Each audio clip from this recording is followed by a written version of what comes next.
ये लोग रहते हैं, तो अरे भैया उस तरह से तो बिहार में भी नेपाल के लोग रहते हैं, दुनिया भर के नेपाल के लोग रहते हैं, तो क्या पूरा का पूरा नेपाल का नहीं ना हो जाएगा? नेपाल और इंडिया के रिलेशन बहुत अच्छे हैं।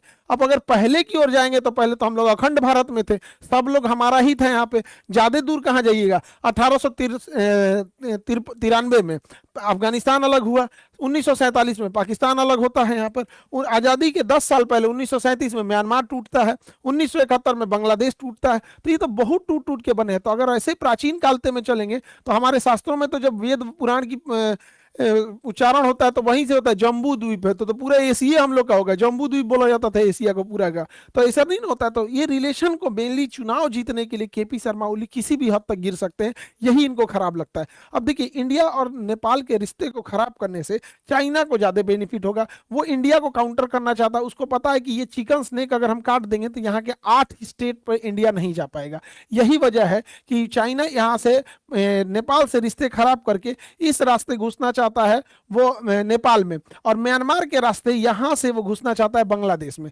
यही वजह है कि देखिएगा म्यांमार में भी तख्ता पलट हो गया है, बांग्लादेश में भी तख्ता पलट हो गया है, और काठमांडू में जो नेपाल है यहाँ भी तख्ता पलट हो गया है। अभी जो सरकार आएगी उसको ये कुछ प्रलोभन दे के यहाँ अपना सैन्य अड्डा ले लेगा, मोहम्मद यूनुस से अगर ले लेगा तो यहाँ ले सकता है। तो हमारा फ्यूचर ये गड़बड़ हो जाएगा। ये हमारा चिकन स्नेक है, इसे सिलीगुड़ी कॉरिडोर कहते हैं। तो इस पे गवर्नमेंट को नजर रखने की जरूरत है, हाथ पे हाथ रखने से नहीं होगा। इधर बांग्लादेश में यूनुसा पगला ये गया है, अभी नेपाल में कौन बैठेगा कोई ठीक नहीं है।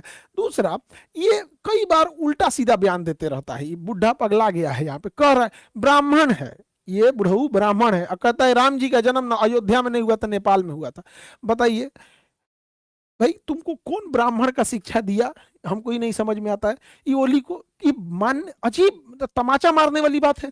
भारत में भगवान श्री राम मर्यादा पुरुषोत्तम माने जाते हैं, चाहे किसी भी धर्म का हो, उन्हें बड़ा सम्मान की नजर से देखता है।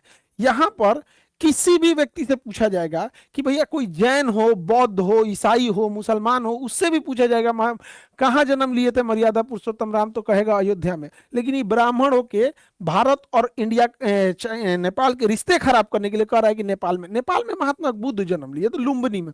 सीता मैया सीतामढ़ी में मिली थी, बाद में राजा जनक उनको लेके गए थे वहां पे जनकपुर में अपने यहाँ। तो एक से एक ये सब नौटंकी है, रिश्ते खराब कर रहा है। 2015 में बड़ी दिक्कत हो गया था एक्चुअल में ना। नेपाल जो भी सामान मंगाता है तो ये लैंड लॉक